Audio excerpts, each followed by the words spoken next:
बे समाव हादरनां थाखोनि मोनसे गोनां रादाब लकसभायाव थिसनजाबाय वान नेशन वान इलेक्शन बिल। बेरेखा हान्जानि अजदफोरनि गेजेराव थांनाय 14 डिसेम्बर खालि लकसभायाव थिसनजाबाय मोनसे हादर आरो मोनसे इलेक्शन बिलआ। मिरु आयेन मन्त्री अर्जुन राम मेघवाला गाहाय सदनाव संबिजिरजों सोमोन्दो गोनां मोननै बिलफोरखौ थिसनदोंमोन। वान नेशन वान इलेक्शनजों सोमोन्दो थानाय मोननै बिलफोरखौ थिसननाय जादोंमोन। बेनि गेजेराव संबिजिर 129 सोदांनाय बिल आरो इउनियन टेरिटरि आयेन सोदांनाय बिल। बिलखौ बारहोनायनि बेलायाव थांखि लानो भटनि राहा खालामो मासिगिरिया। गिबियाव इलेक्ट्रनिक भटिं खान्थिनि गेजेरजों बिलखौ लाबोनो नाजादोंमोनब्लाबो बेलट भटनि गेजेरजों बिलखौ बारहोनाय जायो। वान नेशन वान इलेक्शन बिलखौ थिसननायाव सरकारनि गासै सा 269 एमपिफोरा बिलनि फारसे भट होदोंमोन आरो सा 198 एमपिफोरा बे बिलनि बेरेखायै भट होदोंमोन।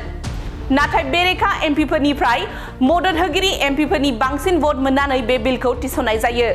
मख'नो गोनांदि सरकारनि बादिब्ला वान नेशन वान इलेक्शननि गेजेरजों हादरनि बिसायख'थि खुंनायाव जानाय खरसाखौ बाङाइ खालामगोन। लकसभा आरो रायजो आयेन आफादफोरनि बिसायख'थिखौ खेबसेयैनो खुंनाय जागोन। बेनि गेजेरजों सरकारनि मावफारियाफोरनि खामानिनि सायाव नारसिननाया खम जागोन। बिसायख'थि आब्रुथि खान्थिखौ मावफुंनायजों सरकारनि जौगालु हाबाफोराबो खनले थाबथानाय नङा। मिरु सरकारनि बादिब्ला नीति आयोग, आयेन आयोग, बिसायख'थि आयगाबो बे खान्थिखौ मदद होयो।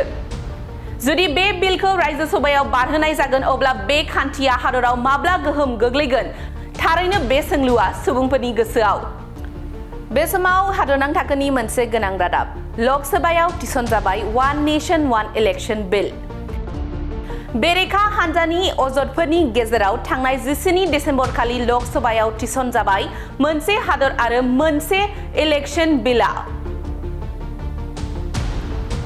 मिरु आयेन मन्त्री अर्जुन राम मेघवाला गाहाय सदनाव संबिजिरजों सोमोन्दो गोनां मोननै बिलफोरखौ थिसनदोंमोन। वान नेशन वान इलेक्शनजों सोमोन्दो थानाय मोननै बिलफोरखौ थिसननाय जादोंमोन। बेनि गेजेराव संबिजिर 129 सोदांनाय बिल आरो इउनियन टेरिटरि आयेन सोदांनाय बिल। बिलखौ बारहोनायनि बेलायाव थांखि लानो भटनि राहा खालामो मासिगिरिया। गिबियाव इलेक्ट्रनिक भटिं खान्थिनि गेजेरजों बिलखौ लाबोनो नाजादोंमोनब्लाबो बेलट भटनि गेजेरजों बिलखौ बारहोनाय जायो।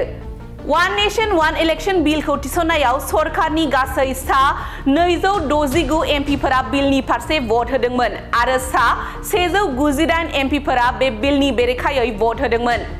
नाथाय बेरेखा एमपिफोरनिफ्राय मदद होगिरि एमपिफोरनि बांसिन भट मोननानै बे बिलखौ थिसननाय जायो।